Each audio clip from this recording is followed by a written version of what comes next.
The episode begins in the Avengers mansion where Tony is with Captain America while trying to fix up Vision. Captain America asks him if he really thinks it's possible to get Vision fixed up, so Tony reminds him that he's talking to the owner of a futuristic company. Just as he's done, he asks Vision how he's doing. We then see Vision's head with some devices attached to it and his body parts barely holding together. Vision asks if he's being scanned as well, and Tony tells him that they're doing so just to be sure that Ultron isn't pulling any strings with them. Captain America, however, trusts Vision and doesn't think he's still tied to Ultron. Tony then orders his AI assistant Jarvis to begin the auto repair sequence on Vision. As the auto repair begins, Vision enters sleep mode, but before finally shutting down, he hears Captain America saying they'll see him in 30 days. 30 days after, Vision resumes normal functions. He wakes up to a quiet surrounding with neither Iron Man nor Captain America in sight. He then moves around the Avengers mansion, which is also empty and oddly quiet. With not a single person in sight, he goes to the rooftop, where it's dawned on him that things have changed. He spots multiple Stark Sentinels parading the town, and a huge billboard of Tony Stark with the caption, "A Better World." He flies up to get a better view of what he's looking at and notices the Stark Tower with some kind of purple field surrounding it. Meanwhile, inside the Stark Tower are Tony, Captain America, and Thor. Captain America congratulates Tony for fixing the world. Vision is still shocked at the current situation, but immediately phases back into the Avengers mansion when a Stark Sentinel heads his way. He goes back to the repair room and tries to contact the Avengers via Jarvis, but Jarvis is non-responsive. He then activates artificial intelligence for Jarvis, causing the AI assistant to reactivate. Vision asks why he's deactivated, and Jarvis informs him that all artificial intelligence was shut down by Iron Man 14 days ago. Vision then asks what happened during the 30 days he was under repair.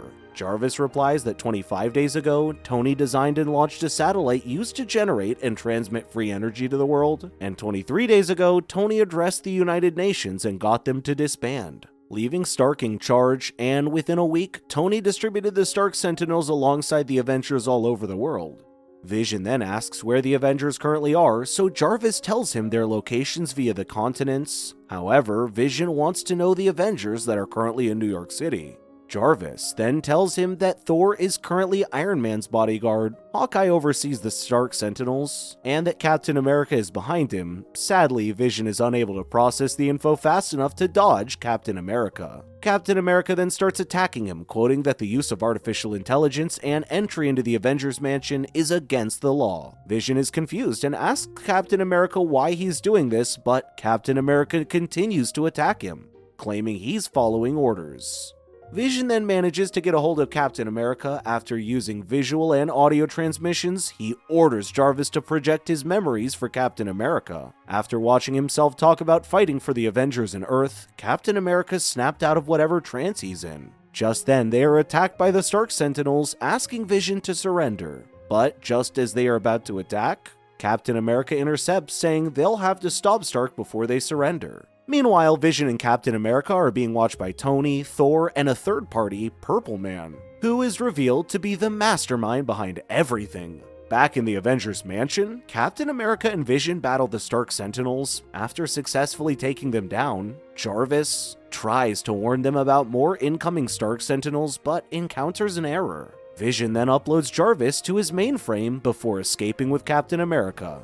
They both hurry to the docking station to get a Quinjet, but unfortunately for them, the Quinjets have been moved by off-site. Luckily, Captain America finds a Skyjet and quickly boards it, with Vision following right behind him. As they escape the building, Vision informs Captain America that he is detecting an unknown energy that is affecting the world. After scanning the energy, Vision tells him that it matches that of Zebediah Kilgrave, aka Purple Man.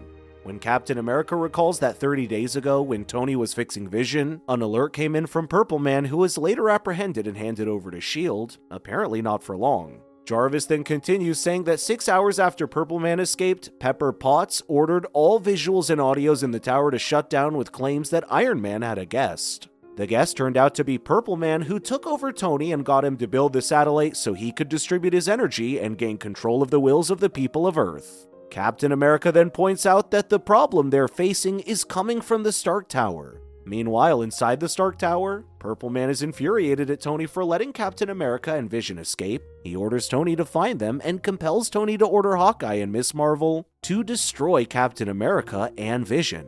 Tony tries to resist at first, but his efforts are proven futile by a Purple Man who claims that no one can resist him at this range, with or without the satellite. He also makes it known to Tony that everything that has happened was all Tony's idea. He only played part in compelling Tony to do them. While he's going on and on about his master plan, a transmission from Miss Marvel comes in saying they've caught a sight of Vision and Captain America. Purple Man then gives Tony the order one more time, and this time, Tony is unable to resist. Captain America and Vision are underway to the Stark Tower. Captain America tells Vision that they'll have to split up in order to succeed. But Vision is suddenly attacked by Miss Marvel. Captain America then tries to go after Vision, but is attacked by Hawkeye. While Miss Marvel battles with Vision, Captain America fights with Hawkeye, barely managing to get close. Captain America tries to snap Hawkeye out of Purple Man's control. After reminding Hawkeye about who he is, Captain America manages to get him back on their side, just before they crash. Seeing the explosion caused by the Skyjet, Miss Marvel is also snapped back to reality. With Hawkeye and Miss Marvel on their side now, Captain America tells them that they have to find a Quinjet and destroy the satellite since it's the only way to stop Purple Man. Vision then asks what he will be up to, and Captain America tells them that he'll go and save Tony. The trio then make their way to the top of the Stark Tower where they find a Quinjet, but they have to battle the Stark Sentinels in order to get to the Quinjet. After taking down the Sentinels, which seemed to be a bit too easy, the trio is surprised to see Thor. Meanwhile, Captain America manages to reach Tony and tries to snap him out of Purple Man's control. But despite Tony's efforts to fight it, he fails. Before attacking Captain America, Tony manages to blurt out the word "run," but is unable to control himself and attacks Captain America. While they are fighting, Purple Man finally shows his face. He tells Captain America that he is impressed by how he is able to resist his control. Captain America then tries to attack Purple Man, but he's stopped by Tony. Meanwhile, Vision, Hawkeye, and Miss Marvel are in big trouble as they're faced with fighting Thor. Hawkeye suggests that in order to stick to the plan, Vision will have to distract Thor. While he and Miss Marvel will get the Quinjet running, Vision then faces Thor and manages to distract him long enough for Hawkeye and Miss Marvel to get the Quinjet running. They save Vision by blasting Thor with the thrusters of the Quinjet, while Vision uses the opportunity to join them in the jet. However, it will take more than just that to get rid of Thor. As they blast off into space, Thor immediately follows suit. The trio gets to the satellite only to realize that multiple Stark Sentinels are guarding it. And to make matters worse, Thor is also in pursuit. Meanwhile, the Stark Sentinels detect the Quinjet coming and start making firing at the Quinjet to eliminate the threat. Hawkeye and Miss Marvel then cooperate in operating the Quinjet to fight off the Stark Sentinels. However, Hawkeye worries that Thor may ruin everything for them if he catches up to them. Vision then tells them not to worry and that he'll handle Thor by himself. Hawkeye and Miss Marvel try to stop him, but Vision leaves anyway. With Thor approaching space, Vision increases his density up to 500 tons and lands directly on Thor, sending him back down to Earth. Meanwhile, Tony and Captain America are still busy fighting, while Purple Man enjoys the show. Back in the Quinjet, Hawkeye's busy shooting arrows, but she attacks him again when he's aiming to destroy the satellite. Hawkeye delivers the shot anyways, which hits one of the Stark Sentinels, bouncing off to another Stark Sentinel and going straight through the satellite, destroying it. Following the destruction of the satellite, Miss Marvel snapped back to reality, and so is Thor. Thor asks Vision what's going on, and Vision quickly gives him a rundown of the situation. Meanwhile, Captain America's finding it really hard to get Tony back as their brutal battle continues. Captain America is already worn out and unable to continue fighting. Purple Man then instructs Tony to finish him off. Tony regains himself for a split second, but Purple Man etches it into the back of Tony's head that he belongs to Purple Man forever. He also tells Tony that no matter how hard he tries to resist, he will never be free. After that, Tony goes back under his control and complies to finish Captain America off.